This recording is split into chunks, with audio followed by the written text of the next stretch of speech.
Now, the Redeemer is a gunship, dropship for,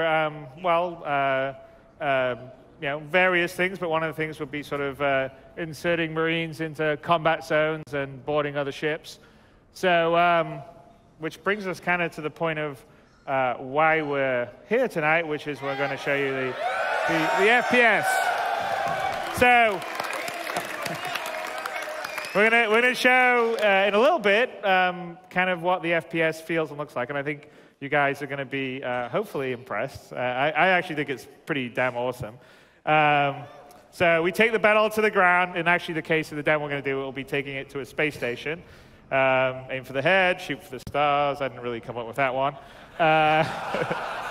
High stakes and real consequences. So the big challenge on what we're doing with Star Citizen, because it's a big persistent universe, this isn't sort of Team Fortress or a Call of Duty thing where you just sort of respawn and get back in the game, because obviously there should be consequences if you try to board someone else's ship and you get shot. It's not like you should just respawn and go back in. So the type of game that we're designing means that we have to switch it around to be sort of a more thoughtful, tactical experience with also more, essentially consequences to your actions. So we don't have death with respawn, so it's a constant sort of looming threat. We do have sort of, if you want to think of it as a respawn mechanic, you get shot, you can get shot in various different parts, your legs, your arms. If you get shot on a leg, you'll sort of limp around. Get shot in an arm, you won't be able to use it. And when people go down, they get wounded and they're bleeding out. Now, you can drag them to safety, and you can fix them up. And that's sort of the in-fiction sort of respawn way to do it. If you don't drag them to safety and the opposing side gets there and does a headshot, well, then you're dead. You're out for that consequences. So that's really, I think, it's pretty interesting. It will change some of the dynamic of the first-person combat. So unparalleled fidelity, unequaled realism.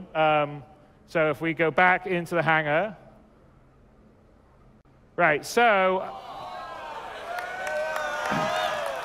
just to generate, so you guys were asking about various things like breathing and stuff like that. So we're actually in a build, we're actually in the first-person shooter branch of the build, which has a whole different level of animation that we've been working on, besides what you've seen in the hangar, which is sort of very rudimentary. And so as you can see, here, he's in the light marine outfit. You may actually be able to notice that he's breathing right now, and you can see his breathing. And when he was moving, you could see him breathing. You can see you've got the nice reflections on the glass and everything.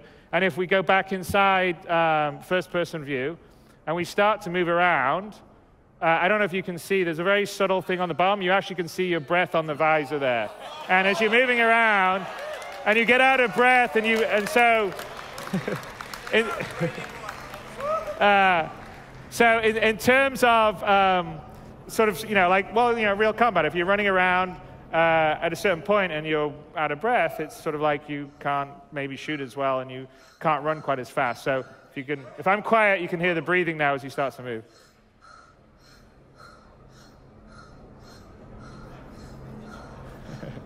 So that's part of the aspect. Wait a minute, you'll see that a little later on. Another thing to point out as we're moving around here is from a first-person standpoint, I'm really interested in trying to have an immersive experience. So when you're in a helmet, in a marine combat suit or in any other kind of spacesuit combat suit, you really sort of are in the helmet. And so if you weren't, you'd have a slightly wider vision. So here, one of the things that we've done is we actually model the eyes separately from the head. So if you look all the way down, if you think about when you look down, at a certain point, your eyes start to go down instead of your head because it can't go down anymore. Same if you go up and you go left or right, which is sort of what we're doing on the helmet here. And then there's also one other aspect that we're doing in terms of moving around. Mostly in first-person shooters, the actual first-person mode itself is separate from the third person. What that means is, a lot of times it's cheated and there's a camera floating in space and there's two arms right next to their head and they're holding a gun and it's not actually physically correct. And it's done that way because in the old days, you didn't have the fidelity to have sort of detail on the hands and also just sort of trying to make it physically correct so it's one model, one setup between first and third person is actually quite difficult. For us, we really wanted to do that because the whole idea of Star Citizen is immersion. You should be able to look down, see your body. Shouldn't be any different between first and third person.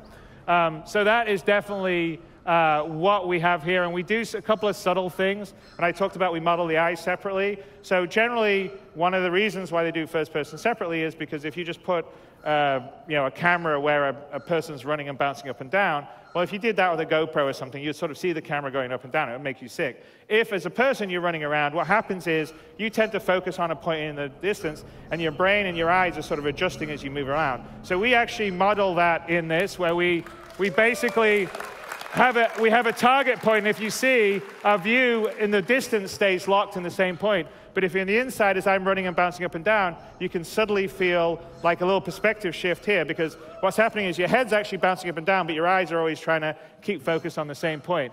So in terms of that, we sort of feel like it gives a much better sense of immersion and motion. If we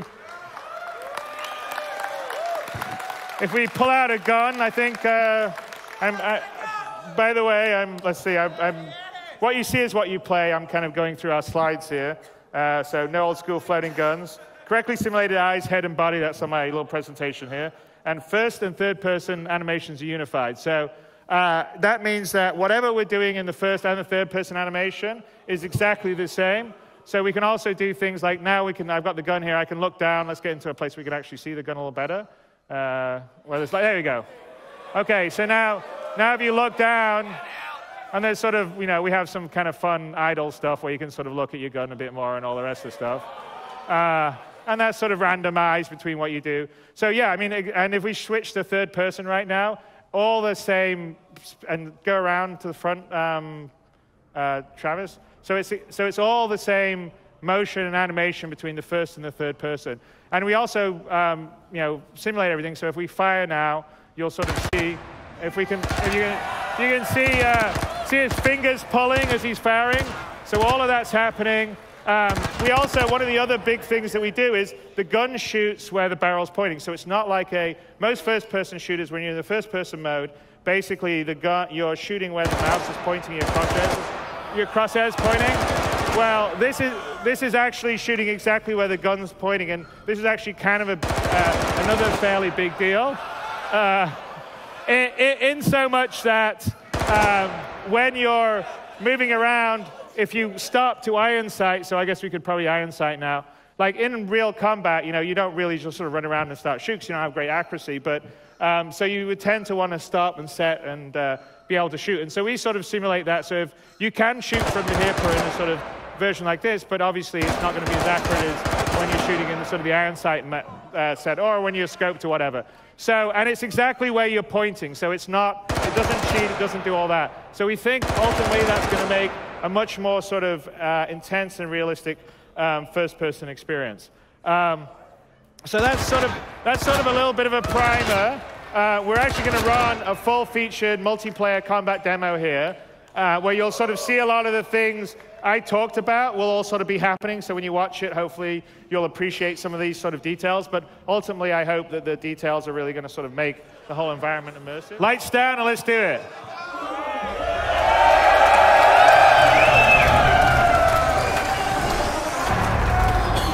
You guys hear me? You guys hear me? Yep.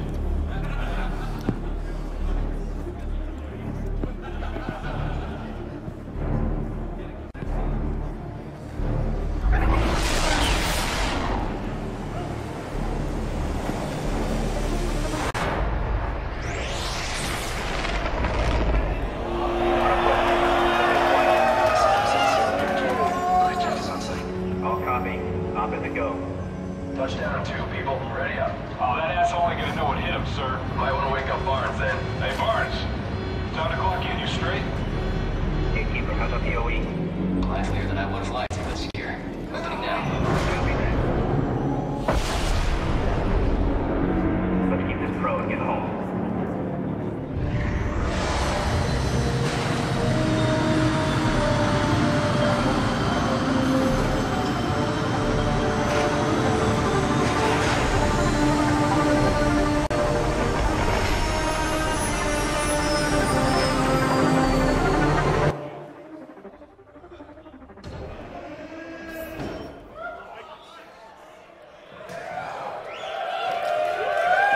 Everybody clear the bird.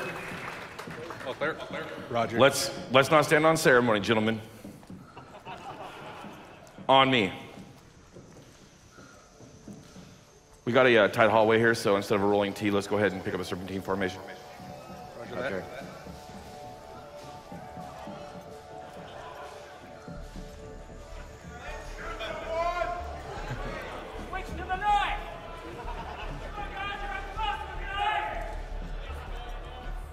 All right, this is the security office right here. Stack up on me. Ready. Roger.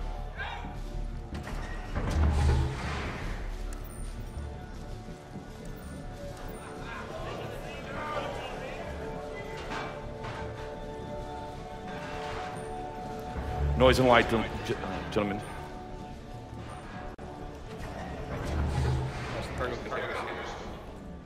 We got a closed stairwell, 12 o'clock.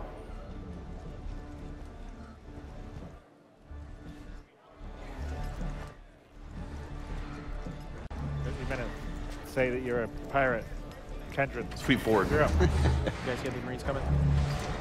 All right, guys.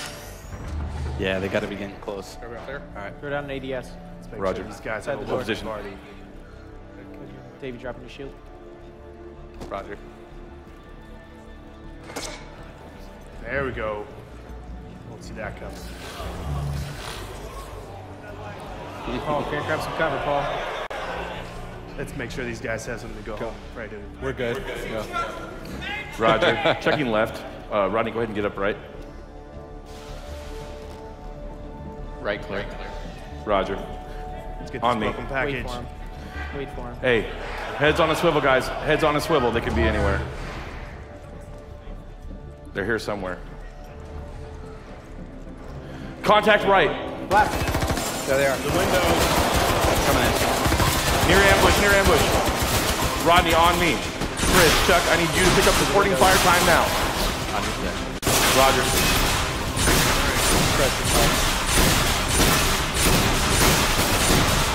I can't get behind the shield.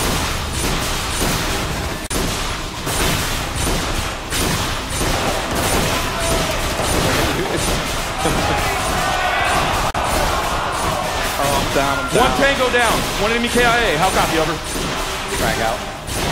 I have one enemy, 12 o'clock, moving to the right to your 1 o'clock, Rodney. You got him? Really been down. Roger that. Sweeping forward. Hey, nice and slow, guys. Nice and slow. Dictated on our turn. Calm down. Hey, another tango down.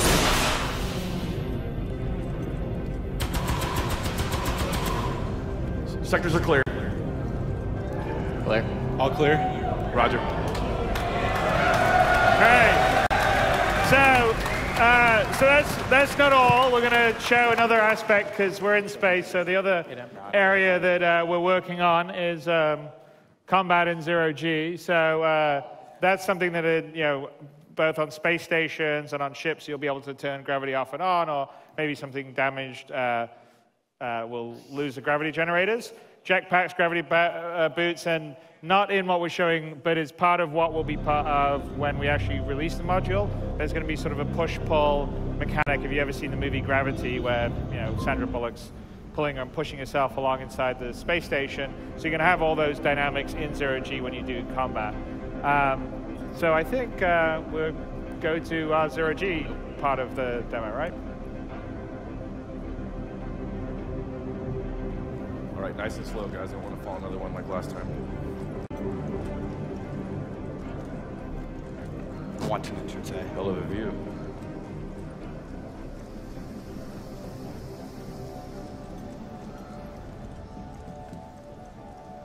All right, you guys looking tight? Get tight. Roger. Got a door here. Check it. I'll cover. 6 is clear. Door's locked. Roger. All right, get in this hallway. Watch the hallway. Contact 12. Oh, it's a hologram. It's a hologram, guys. Hologram. They know we're here. Watch the grenade. I got hit with an EMP, guys. I got hit with an EMP. You guys straight? Davey, get to the generator. They're gonna be around this corner. Contact.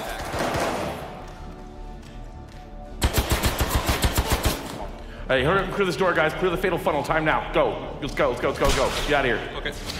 Watch on the bridge. They're in. Hit the grab. We have multiple contact. All right, I'm heading up. Multiple I'm gonna shut contacts. it off.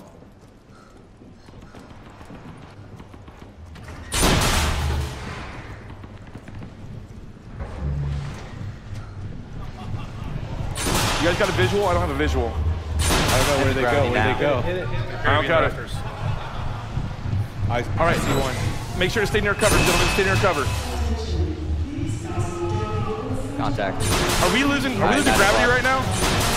Gravity's going offline. Oh, jeez. Oh, he's got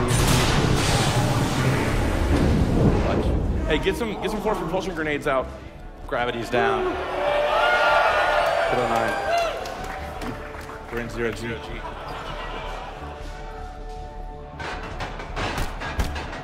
Contact by the landing pad. Yeah, towards the big area. Contact center of the hangar.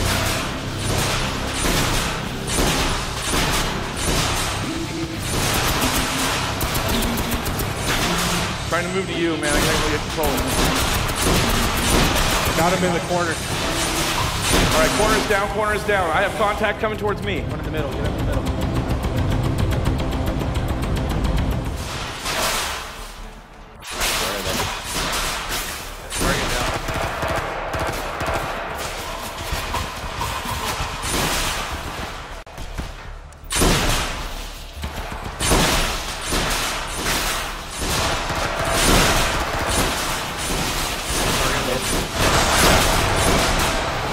I'm down hit. Got one.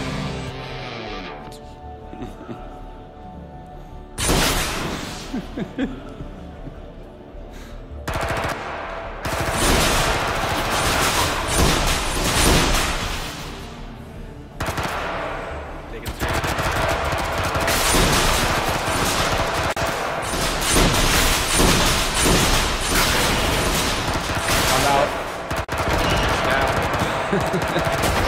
Got the Marine down.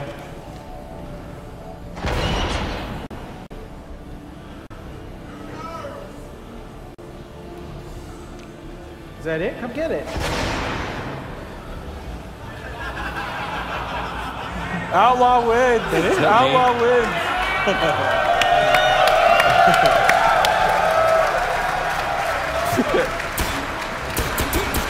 Hey.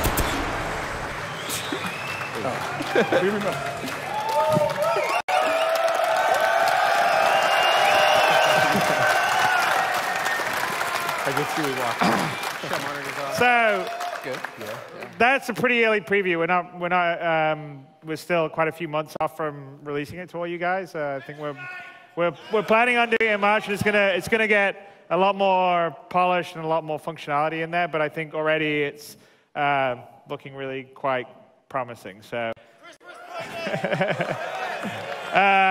So kind of the goal with the first person is, teleimmersion, animation-driven system, which allows us to have much more sort of organic motions. What we have here and what you've seen here, is not the actual animation that will be in the final. We're actually going to do a big motion capture shoot for both all the motion sets for FPS and moving around in a lot of persistent universe, as well as Squadron 42. And the performance capture at the beginning of next year, and that's all going to go into the FPS module. So what you have now is a lot of temporary animations that we've been sort of working out how to have the animations work with various different states. You're part of a living universe. Obviously, FPS is part of the overall game, whether it's in space, down on ground, out EVAing, or on a space station and walking around. I mean, it's all a really high-fidelity first-person simulation, and you can fly vehicles, which are spaceships as well.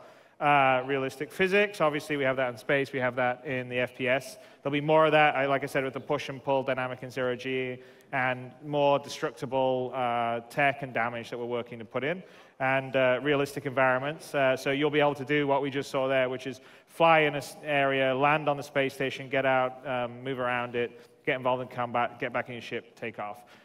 So I think all of that's just going to be completely fucking awesome. Pardon my French. And of course, we have realistic consequences. Anyway,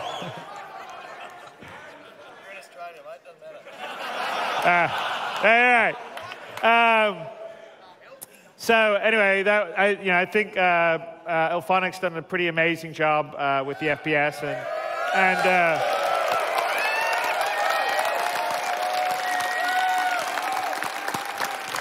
okay, last question comes from Matt Behavior, who asks, will we be able to revive players that died? For example, 5 or 10 minutes ago, and we are near with our hospital ship to apply first aid from permanent death. The idea with sort of like a med bay and a few other things is that, like for instance in the first-person combat stuff, which we're going to get into at the end of this month, like part of the mechanic, because we don't have a respawn mechanic like you would normally do in a first-person shooter or even out in space, right? So in the persistent universe, if you die, you're going to essentially sort of get recovered out in space and end up getting essentially respawned back on the nearest friendly planet, which is sort of the idea is your sort of almost lifeless body was recovered, you were getting taken down to a med bay on that planet, and they sort of revived you. Think Luke Skywalker in the big sort of med tank in the Empire Strikes Back, and now you're slightly worse for wear. Maybe you've got a scar, maybe you've got a cybernetic implant, but that's one of your lives are burned and you're walking around. So we don't have sort of this instant respawn mechanic that you get in most sort of FPS games. And the same, obviously the same is true when we're like doing shipboarding or combat. Is you can't just sort of Counter-Strike style fire, dive, start game, Team Fortress style, all that sort of stuff. So our combat's sort of obviously going to be more, more tactical, and will involve more sort of you getting incapacitated to hit. Now, of course, this is the future, so obviously the ability for you to patch someone up is probably a bit easier than maybe it is in today's world. So we have a sort of mechanic that you'll be able to sort of, you're injured, someone gets shot, taken down, and then within a certain amount of time they're going to bleed out. So if you get to them before that and pull them back and patch them up, then you can go back out there. It's sort of like saving the life, so to speak. And there's a certain level of bleed out of damage that can get fixed by med packs, but then if you have a med bay, you could do more. A hospital ship potentially could do more. So like one of the whole ideas that we're going to have in sort of the boarding missions is, if it goes really badly, you want to recover your friends, get them back on your ship, and get them within a very within a period of time to a facility that will patch them up so they won't actually lose a life in the sort of whole death of a spaceman mechanic. So that's where the sort of medical and the science ships will be coming in. So we have a whole drag mechanic for FPS and stuff like that. So it should be pretty cool, and so that would be a good reason to have flying around with a hospital ship to basically be able to patch up people in a closer proximity than be able to have to take them to the nearest sort of hospital on a planet. So I think that answers your question. Rodney, you got me? I got you. Hey guys, keep that high rate of fire up while he's healing me up.